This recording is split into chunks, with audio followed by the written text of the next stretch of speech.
تحفظ ختم نبوت، ناموس رسالت، رد قادیانیت، حالات حاضرہ اور دیگر اہم ملکی و بین الاقوامی موضوعات پر مبنی مستند اور معلوماتی پروگرامز دیکھنے کے لیے کے ٹی وی آفیشیل کے یوٹیوب چینل کو سبسکرائب کیجیے۔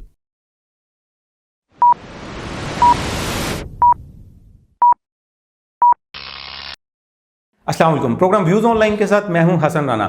ناظرین، کے ٹی وی کی ٹیم اس وقت موجود ہے اندرون صوبہ سندھ کے شہر کنری میں۔ کنری یہ وہ علاقہ ہے جہاں پر یہ سمجھا جاتا تھا کہ چناب نگر جو کہ قادیانیوں کا مرکز ہے پاکستان کا، اس کے بعد کنری کو سمجھا جاتا تھا کہ یہاں پر قادیانیوں کی بہت بڑی تعداد موجود ہے۔ یہاں پر بہت عرصے تک یہ سمجھا جاتا رہا کہ یہاں پر قادیانیوں کا بہت ہولڈ ہے، یہاں پر قادیانیوں کی سٹیٹس ہیں، لیکن یہ سب جو ہے یہ ایک وقت تک تو تھا، لیکن اب الحمدللہ صورتحال یہ ہے کہ یہاں پر ختم نبوت کے جو مبلغین ہیں ان کی محنت سے یہاں پر ایک بہت بڑی تعداد ہے قادیانیوں کی جو کہ اسلام قبول کر چکی ہے، اور اسی طرح سے یہ سلسلہ جو ہے یہ جاری و ساری ہے۔ آج کے پروگرام میں بھی ہمارے ساتھ ایک ایسی خوش نصیب فیملی موجود ہیں جنہوں نے قادیانیت کو چھوڑا اور انہوں نے اسلام قبول کر لیا۔ میں آپ کے ساتھ ناظرین یہ بات ڈسکس کرتا چلوں اور یہ بتاتا چلوں کہ قادیانی جماعت جو ہے وہ پوری دنیا میں ایک پروپیگنڈا کرتی ہے کہ وہ ہر سال جو ہے وہ یہ ایک رپورٹ پیش کرتے ہیں کہ ہم کروڑوں کی تعداد میں دنیا میں جو ہیں وہ قادیانی جو ہیں وہ بڑھتے چلے جا رہے ہیں۔ حالانکہ حقائق یہ ہیں کہ آپ پاکستان کے ہی نہیں بلکہ دنیا کے جس کونے میں جائیں گے آپ کو وہاں پر ایسے افراد زیادہ تعداد میں ملیں گے جو کہ قادیانیت کو چھوڑ کر اسلام قبول کر چکے ہیں، اور ہم نے آپ کے سامنے کئی ایسی سٹوریز جو ہیں کے ٹی وی آپ کے سامنے لاتا رہتا ہے۔ اس کے ساتھ ساتھ یہ فیملی ہمارے ساتھ موجود ہیں، جناب رانا نوید صاحب اور ان کی وائف ہیں، ان کے بچے ہیں ماشاءاللہ جنہوں نے قادیانیت کو چھوڑا اسلام قبول کیا، اور اس کے علاوہ ہمارے ساتھ اسپیشل گیسٹ اس وقت موجود ہیں مفتی اسد اللہ صاحب۔ مفتی اسد اللہ صاحب جو ہیں وہ یہاں پر ختم نبوت کے نہ صرف ذمہ دار ہیں بلکہ مسجد بخاری جس کی ایک تاریخی حیثیت ہے کنری کے اندر، اس کے امام بھی ہیں۔ مفتی صاحب آپ کا بہت شکریہ پروگرام جوائن کرنے کا۔ میں سب سے پہلے آپ سے شروع کرنا چاہوں گا کہ آپ یہ بتائیے کہ کنری جو ہے قادیانیت کے حوالے سے اس کا کیا پس منظر رہا اور اب اس کے کیا حالات ہیں؟ جزاکم اللہ، شکریہ بھائی محمد حسن رانا صاحب کہ آپ نے یہاں اتنی دور سے تشریف لا کر ہمیں اپنا واقعی ضمیر بیان کرنے کی موقع دیا۔ کنری کا اس حوالے سے پس منظر جو ہے وہ بہت تاریخی ہے۔ ایک وقت ایک زمانہ ایسا تھا کہ یہ شہر قادیانیوں کا ہی شہر سمجھا جاتا تھا، اور ایسا مشہور تھا کہ پاکستان کے اندر سب سے پہلا مرکز جو کہ ان کا ربوہ ہے، قادیانی سب سے زیادہ وہاں ہیں۔ دوسرے نمبر پر بڑے بزرگ ہمارے بتاتے ہیں کہ کنری میں قادیانی سب سے زیادہ تھے، ان کو ان کا دوسرا مرکز سمجھا جاتا تھا، اور مسلمان یہاں پر ایسے دبے ہوئے تھے اور قادیانیوں کا ہر چیز پر ہولڈ تھا۔ بہت ساری زمینیں قبضے میں تھی قادیانیوں کے، اور مسلمان آزادی سے اپنا کوئی بھی پروگرام وغیرہ نہیں کر سکتے تھے۔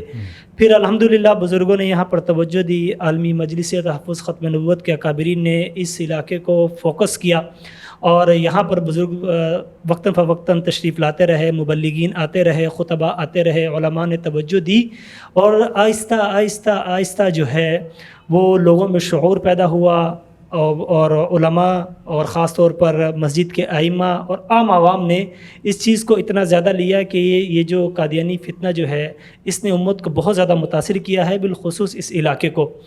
اب یہ وقت ہے الحمدللہ بزرگوں کی محنت اور عالمی مجلس تحفظ ختم نبوت کی طرف سے کی جانے والی کوششوں کے بعد یہ پورا علاقہ جو ہے الحمدللہ مسلمان اکثریت کا علاقہ ہے، اور قادیانی کمیونٹی جو ہے وہ آہستہ آہستہ جو ہے نا، بہت سارے تو الحمدللہ مسلمان ہو چکے ہیں اور ہو رہے ہیں تیزی کے ساتھ، اور کچھ لوگ ایسے ہیں جو شہر چھوڑنے پر مجبور ہو گئے، وہ اطراف کے علاقوں میں چلے گئے۔ اب یہ شہر الحمدللہ مسلمانوں کا شہر کہلاتا ہے، اور اس میں ہر چیز میں، ہر شعبہ زندگی میں مسلمانوں کا قبضہ ہے۔ جی اچھا مفتی صاحب، ماشاءاللہ ہمارے ساتھ اس وقت جو فیملی موجود ہے اللہ نے ان کو توفیق دی اسلام قبول کرنے کا، اور جیسا کہ میرے علم میں آیا کہ آپ ہی اس کا سبب بنے، اور رانا نوید صاحب نے آپ کے ہی ہاتھ پر اسلام قبول کیا، تو میں اس کا بھی کچھ تھوڑا سا میں ان کے طرف آنے سے پہلے میں یہ آپ سے یہ کویشچن بھی کرنا چاہوں گا کہ ان کے حوالے سے بھی تھوڑا سا اگر بیک گراؤنڈ شارٹ اگر بتا دیں آپ۔ جی، رانا محمد نوید صاحب جو ہے نا ہمارے علاقے کے بہت معزز شخصیت ہیں، اور یہ شروع ہی سے کافی عرصے سے یہ ایجوکیشن سے وابستہ ہیں اور مختلف اسکولوں میں انہوں نے پڑھایا ہے. آپ یہ جان کر حیران ہوں گے کہ آپ کنری کے کسی بھی محلے میں چلے جائیں, شاید کنری کا کوئی محلہ ایسا ہو جو ان کے شاگردوں سے خالی ہو. انہوں نے پرائیویٹ سیکشن میں پڑھایا ہے, پھر یہ گورنمنٹ میں آئے تو ان کی سرکاری جاب ہوئی, تو تب سے مسلسل ایجوکیشن فیلڈ میں ہیں.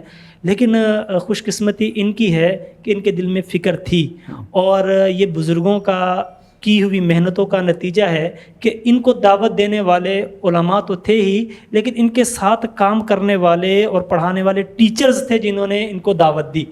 بزرگوں کی دعوت ان کے سینوں میں محفوظ تھی, وہ امانت انہوں نے آگے پہنچائی, اور یہ وقتاً فوقتاً دعوت ملتی رہی. یہ سوچنے پر مجبور ہوئے اور انہوں نے انہی دوستوں کے ساتھ اپنے تعلقات رکھے.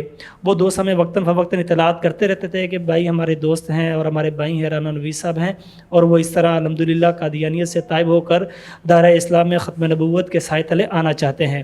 پھر ہماری نوید بھائی سے ملاقات ہوئی تو انہوں نے اپنے دل کا اظہار کیا اور ساری باتیں سامنے رکھیں, تو اللہ کے پاک کے فضل سے ترتیب بنی, اور ان کی پوری فیملی جو ہے دائرہ اسلام میں کلمہ پڑھ کر اور قادیانیت پر لعنت بیچ کر داخل ہوئی. الحمدللہ.